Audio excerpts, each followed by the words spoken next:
नमस्कार दोस्तों, स्वागत है आप सभी का आज के मुख्य समाचार के इस वीडियो में, जहां हम आपके लिए हर दिन लेकर आते हैं देश और दुनिया की तमाम बड़ी खबरें। एक एक करके सभी बड़ी खबरों के बारे में आपको सटीक जानकारी देंगे। बस आप इस वीडियो के साथ अंत तक बने रहें। साथ ही आपसे एक छोटी सी रिक्वेस्ट है कि मुझे इस वीडियो को बनाने में बहुत मेहनत लगती है, तो इस मेहनत के लिए वीडियो पर एक लाइक जरूर कीजिएगा। साथ ही वीडियो के नीचे दिए गए इस लाल बटन को दबाकर चैनल को सब्सक्राइब कीजिए, इस घंटे को भी दबाइए ताकि आपको दिन भर की बड़ी खबरों की जानकारी लगातार मिलती रहे। तो चलिए दोस्तों, एक एक करके सभी बड़ी खबरों के बारे में जान लेते हैं। तो दोस्तों, आज की पहली बड़ी खबर की अपडेट की बात करें तो आपका बैंक हो गया कंगाल, तो 90 दिन में मिल जाएंगे 5 लाख रुपए। मोदी सरकार बदलने जा रही है नियम। जी हाँ, पिछले कुछ सालों में जिस तरह से बैंकों में निकासी पर बार बार पाबंदी लगी है, उससे कई बार ये सवाल मन में आया है कि आखिरकार बैंक के अंदरूनी हालात क्या हैं। क्या बैंक डूबने वाला है या फिर अपने आप को दिवालिया घोषित कर देगा। बैंक के दिवालिया होने पर अब किसी भी खातेदार को 5 लाख तक की रकम के लिए ज्यादा परेशान नहीं होना पड़ेगा। मोदी सरकार ने DICGC एक्ट में बदलाव करने की पूरी तैयारी कर ली है। अभी तक बैंक दिवालिया घोषित होने पर गारंटी 1 लाख रुपए तक की होती थी, लेकिन अब इसे 5 गुना बढ़ाकर 5 लाख रुपए कर दिया गया है। DICGC एक्ट में बदलाव होने पर 5 लाख तक की रकम 90 दिन में मिल जाएगी। ऐसे ये भी समझ सकते हैं कि अगर किसी शख्स के खाते में 3 लाख रुपए जमा हैं, तो उसका बैंक डूब जाए तो उसको 3 लाख रुपए 90 दिन में मिल जाएंगे। लेकिन अगर किसी शख्स के खाते में 7 लाख रुपए जमा है, तो उसे नियम के तहत 90 दिन के अंदर 5 लाख रुपए ही रकम मिलेगी, क्योंकि DICG की इतनी ही रकम की गारंटी देता है। और अगली बड़ी खबर की बात करें तो 300 करोड़ अकाउंट्स का डेटा हुआ लीक, ऐसे चेक करें अपना अकाउंट। जी हाँ, कोरोना काल में लोगों को कई दिक्कतों का सामना करना पड़ा है। इनमें सबसे बड़ी परेशानी है साइबर फ्रॉड और डेटा लीक के बढ़ते मामले। हाल ही में जानकारी के मुताबिक इंटरनेट यूजर्स के अकाउंट से अब तक का सबसे ज्यादा नंबर में डेटा लीक होने की खबर सामने आई है। दुनिया भर के लगभग 300 करोड़ से ज्यादा ID पासवर्ड के डेटा लीक हुए हैं। उसके साथ ही जीमेल, नेटफ्लिक्स और लिंक्डइन जैसे कई बड़े प्लेटफॉर्म शामिल हैं। रिपोर्ट्स के मुताबिक पहली बार डेटा लीक्स में लोगों के नेटफ्लिक्स और लिंक्डइन के प्रोफाइल भी शामिल किए गए हैं। हम आपको इस तरीके का बता रहे हैं जिसके जरिए आप जान सकते हैं कि एक लिस्ट में आपका नाम शामिल है या नहीं। जानकारी के मुताबिक यूजर्स के इस डेटा को इंटरनेट पर अपलोड कर दिया गया है। हैकर्स इस डेटा का इस्तेमाल आपके पूरे अकाउंट्स को हैक करने में कर सकते हैं। बताया जा रहा है कि इस बार लगभग 11.7 करोड़ लोगों के लिंक्डइन और नेटफ्लिक्स अकाउंट हैक हो चुके हैं। अगर आप भी अपने अकाउंट्स के लीक होने को लेकर चिंतित हैं तो उसको चेक किया जा सकता है। आपको www.cybernews.com पर क्लिक करना होगा। इस साइट पर अपना नाम, ईमेल ID डालकर लीक होने की जानकारी चेक कर सकते हैं। और अगली बड़ी खबर की बात करें तो अब ट्रेन या प्लेटफॉर्म पर बीड़ी सिगरेट पीने वालों पर होगी सख्त कार्रवाई। जी हाँ, ट्रेन या प्लेटफॉर्म पर बीड़ी या सिगरेट पीने वालों के खिलाफ रेलवे मंत्रालय सख्ती बरतेगा। इसके लिए देश भर में अभियान चलाने का फैसला किया गया है। पहले 1 सप्ताह लोगों को जागरूक किया जाएगा, उसके बाद ऐसे लोगों के खिलाफ कार्रवाई की जाएगी। साथ ही प्लेटफॉर्म, यार्ड या फिर वॉशिंग लाइन पर आग जलाकर या अंगीठी में खाना बनाने वाले पर भी कानूनी कार्रवाई की जाएगी। रेलवे मंत्रालय के अनुसार ट्रेनों में होने वाली आग की घटनाओं और इससे होने वाले नुकसान को ध्यान में रखते हुए स्मोकिंग के खिलाफ विभिन्न जोनों में 7 दिन की जागरूकता अभियान चलाया जाएगा। इसके बाद नियमों का उल्लंघन करने पर कानूनी कार्रवाई की जाएगी, जिसके तहत रेलवे परिसर या ट्रेन में सिगरेट, बीड़ी पीने वालों के खिलाफ रेलवे एक्ट या टोबैको एक्ट के तहत कार्रवाई की जाएगी।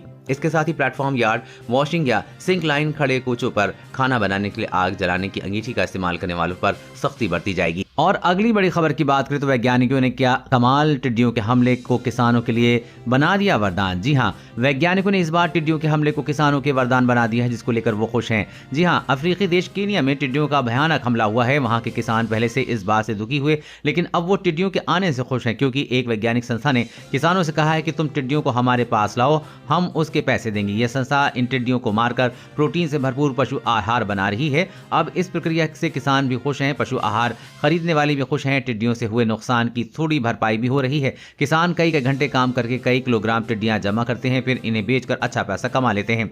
दोस्तों, ऐसी व्यवस्था भारत में भी शुरू होनी चाहिए या नहीं, नीचे कमेंट करके जरूर बताइएगा। और अगली बड़ी खबर की बात करें तो कोरोना के साथ आम जनता पर महंगाई की मार, खाद्य तेलों के दाम 52% तक बढ़े। जी हाँ, पिछले 4 महीनों के बीच खाद्य तेल की कीमतों में रिकॉर्ड बढ़ोतरी हुई है। इसे सरसों के तेल में लेकर पाम ऑयल, सूरजमुखी, नारियल, मूंगफली और अन्य तेल भी शामिल हैं। वर्तमान में सरसों के तेल की कीमत 120 रुपए प्रति लीटर से 140 रुपए प्रति लीटर पहुंच गई है। जो रिफाइंड ऑयल नवंबर में 95 रुपए प्रति लीटर हुआ करता था, उसकी कीमत आज 140 रुपए प्रति लीटर पहुंच गई है। सरसों के तेल की कीमतों में लगभग 40%, सूरजमुखी के तेल में 52%, सोयाबीन के तेल में 34% और रिफाइंड तेल की कीमतों में 37% तक की बढ़ोतरी हुई है। कीमतों में बढ़ोतरी के पीछे देश में इनकी कमजोर फसल का होना और खाद्य तेलों की लगातार विदेश आयात पर निर्भरता बढ़ने को बताया गया है। पेट्रोल डीजल की बढ़ती कीमतों का असर सीधे खाद्य तेलों पर भी बढ़ रहा है, क्योंकि इसके खाद्य तेलों का आयात महंगा हुआ है। अनुमान है कि कई फसल के आने तक कीमतों की यह बढ़ोतरी बने रहने की अनुमान है।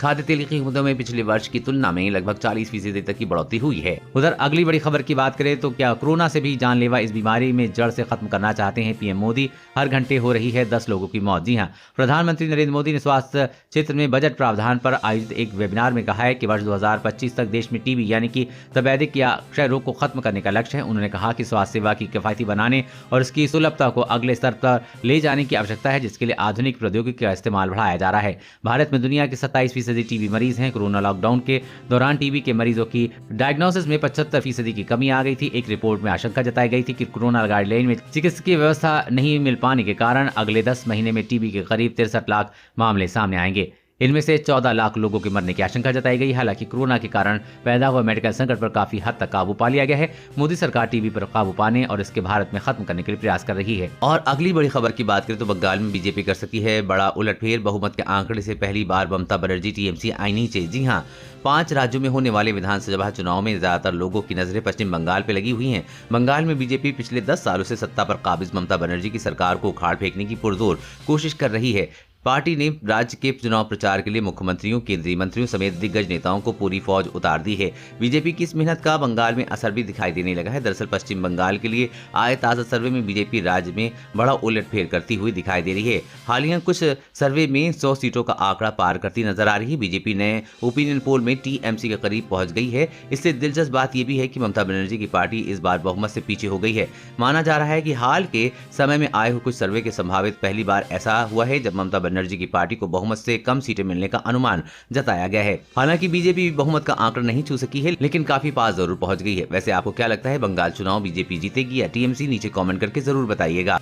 और अगली बड़ी खबर की बात करें तो 56,000 से ज्यादा लोगों को मिलेंगे पक्के घर। जाने आप कैसे ले सकते हैं फायदा। जी हां, सरकार ने प्रधानमंत्री आवास योजना शहरी के तहत 56,000 से अधिक मकानों के निर्माण को मंजूरी दे दी है। केंद्रीय आवास और शहरी कार्य मंत्री हरदीप सिंह पुरी ने कहा है कि साल 2022 तक 1.12 करोड़ घरों की कुल मांग में से अब तक लगभग 1.11 करोड़ मकानों की मंजूरी दी जा चुकी है और इनमें से 73 लाख से अधिक मकानों की बुनियाद का काम पूरा हो गया है। अब तक 42.70 लाख लोगों को मकान सौंपे गए हैं। Central sectioning and monitoring committee की 53वीं बैठक में केंद्रीय मंत्री हरदीप सिंह पुरी ने बताया है कि आवास और शहरी विकास मंत्रालय ने 2022 तक देश में सभी लाभार्थियों को पक्के मकान बनाकर देने का लक्ष्य रखा है। इस बैठक में 11 राज्य और केंद्र शासित प्रदेशों के प्रतिनिधि शामिल हुए थे। घरों की कीमत 12.49 लाख रुपए जो कि केंद्र सरकार और प्रदेश की तरफ से है अनुदान के तौर पर दिए जाएंगे। प्रधानमंत्री आवास योजना में आवेदन करने और ज्यादा जानकारी के लिए आप pmins.gov.in वेबसाइट पर जा सकते हैं। और अगली बड़ी खबर की बात करें तो 6 राज्य में हुक्का बार पूरी तरह से बैन। नियम तोड़ने पर 3 साल की सजा और 1 लाख रुपए का जुर्माना। जी हां, झारखंड सरकार ने राज्य में तंबाकू सेवन पर नियंत्रण के लिए संशोधित कानून लागू कर दिया है। सरकार ने कोटपा एक्ट के संशोधन प्रस्तावों को मंजूरी दी। इसके तहत अब प्रदेश में हुक्का बार पूरी तरह से पाबंदी पर लग गई है। साथ ही शैक्षणिक संस्थानों के पास तंबाकू उत्पादों की बिक्री पर प्रतिबंध का दायरा भी बढ़ा दिया गया है। अब अस्पताल या अन्य स्वास्थ्य संस्थान, सार्वजनिक दफ्तर और अदालतों के 100 गज के दायरे में भी तंबाकू उत्पादों की बिक्री पर पूरी तरह से पाबंदी लगा दी गई है। सरकार ने कहा है कि नियम तोड़ने पर 3 साल की सजा और 1 लाख रुपए तक का जुर्माना लगाया जा सकता है।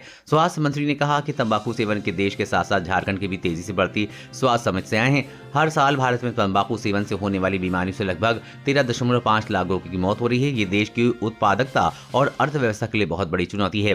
भारत में कैंसर से मरने वालों के 100 रोगियों में से 40 रोगी तंबाकू सेवन के कारण मरते हैं। वैसे दोस्तों, पूरे देश में बीड़ी, सिगरेट, गुटखा, तंबाकू की पूरी तरह से बंद कर देना चाहिए या नहीं? नीचे कमेंट करके जरूर बताइएगा। और अगली बड़ी खबर की बात करें तो महाराष्ट्र में क्रोनिल की बिक्री पर लगी रोक। गृह मंत्री अनिल देशमुख ने कही ये बात। जी हां, पतंजलि की क्रोनिल टैबलेट को लेकर विवाद थमने का नाम नहीं ले रहा है। अब महाराष्ट्र सरकार ने इसकी बिक्री पर बैन लगा दिया है। महाराष्ट्र के गृह मंत्री अनिल देशमुख ने कहा है कि पतंजलि की क्रोनिल टैबलेट की बिक्री को महाराष्ट्र में WHO, IMA और अन्य संबंधित सक्षम स्वास्थ्य संस्थाओं से उचित प्रमाणीकरण के बिना अनुमति नहीं दी जाएगी। अनिल देशमुख ने अपने आधिकारिक ट्विटर अकाउंट में ट्वीट कर कहा है कि क्रोनिल के तथाकथित परीक्षण पर IMA ने सवाल उठाए हैं और WHO ने कोविड के उपचार के लिए पतंजलि आयुर्वेदिक को किसी प्रकार से स्वीकृति देने से इनकार कर दिया है। ऐसे में जल्दबाजी में किसी भी दवा को उपलब्ध करवाना और वरिष्ठ केंद्रीय मंत्रियों द्वारा सराहना उचित नहीं है। इससे पहले पतंजलि की क्रोनिल टैबलेट को विश्व स्वास्थ्य संगठन के प्रमाण पत्र मिलने के बाद को इंडियन मेडिकल एसोसिएशन ने सरासर झूठ करार देते हुए इस बाबत स्पष्टीकरण की मांग की है। पतंजलि का दावा है कि क्रोनिल कोविड-19 को ठीक कर सकती है। और अगली बड़ी खबर की बात करें तो सरकार की इस योजना में बड़ा फायदा, 42 रुपए जमा करने पर मिलेंगे 12,000। जी हाँ, केंद्र सरकार जनता के लिए कई योजनाएं चला रही। इनमें से एक अटल पेंशन योजना, जो कि भविष्य के लिए बेहतर कारगर स्कीम है। इस योजना में गवर्नमेंट 1,000 से 5,000 रुपए पेंशन देती है। अटल पेंशन योजना में पेंशन 60 वर्ष की उम्र के बाद मिलती है, जिसे अलग अलग आधार पर बांटा गया है। ग्राहकों को जितनी पेंशन चाहिए उस हिसाब से किश्त देनी पड़ती है। अटल पेंशन योजना में पोस्ट ऑफिस और बैंक ब्रांच में जाकर खुलवाया जा सकता है। अगर पहले से सेविंग अकाउंट नहीं है तो नया खाता खोल सकते हैं। अटल पेंशन योजना में 60 वर्ष के बाद सालाना 12,000 रुपए पेंशन पाने के लिए हर महीने 42 रुपए प्रति महीने जमा करने होते हैं। 5,000 रुपए पेंशन के लिए 60 साल की आयु तक 210 रुपए जमा करने होंगे। 40 साल के व्यक्ति को 1,000 रुपए पेंशन के लिए 291 रुपए और 5,000 रुपए पेंशन के लिए 1,454 रुपए हर माह जमा करने होंगे। अधिक जानकारी के लिए आप अपने नजदीकी बैंक से संपर्क कर सकते हैं। दोस्तों, आज की खबर में बस इतना ही। इसी तरह हर रोज काम की खबरें जानने के लिए आप हमेशा हमारे साथ जुड़े रहें। हमारे साथ जुड़ने के लिए वीडियो के नीचे दिए गए लाल बटन को दबाएं और साथ ही इस घंटी को भी दबाइए ताकि आपको हर खबर की सटीक जानकारी मिल सके। जय हिंद।